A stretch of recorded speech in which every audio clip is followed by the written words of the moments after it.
In this video, I'm going to be talking to you a little bit about YouTube scheduling and why it's so powerful. But I'll be going past just showing you how to do the scheduling, although I will show you how to do that. I'll also be talking about why scheduling would be useful and why you might use it. So scheduling is a great way to allow you to batch your content production together.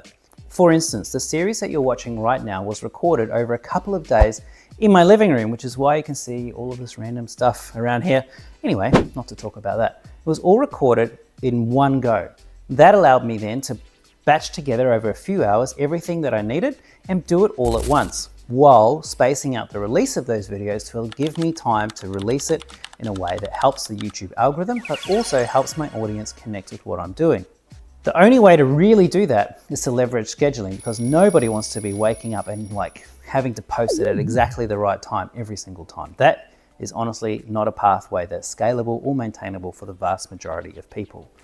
That's why you might want to use scheduling. Another really powerful reason is it allows you, as you start to get more subscribers and you start to see more metrics about when they're online, it allows you to schedule release into times that may be in your off hours when you're asleep. So it allows you to target those release times more specifically to your particular audience.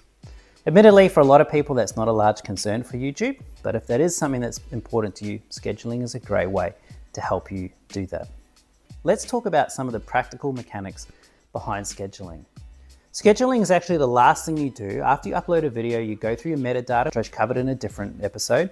Then you go through your elements, which I've also covered in a different one. Then you'll go through your standard checks, which I haven't talked about in this particular series.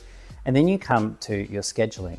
In order to do that, watch what I'm doing on the screen up here. You can see how I go through. I set a couple of details. I set the time that I want it to release, and then I tell it to schedule. Once I do that, the video is scheduled and it will go live there. Hopefully that all made sense. Hopefully you find that helpful. If you like what you're seeing, don't forget to like and subscribe to my channel, and I'll see you on the next episode of the Expert Revolution, where I teach people how to take their content and turn it into something valuable. I'll see you there.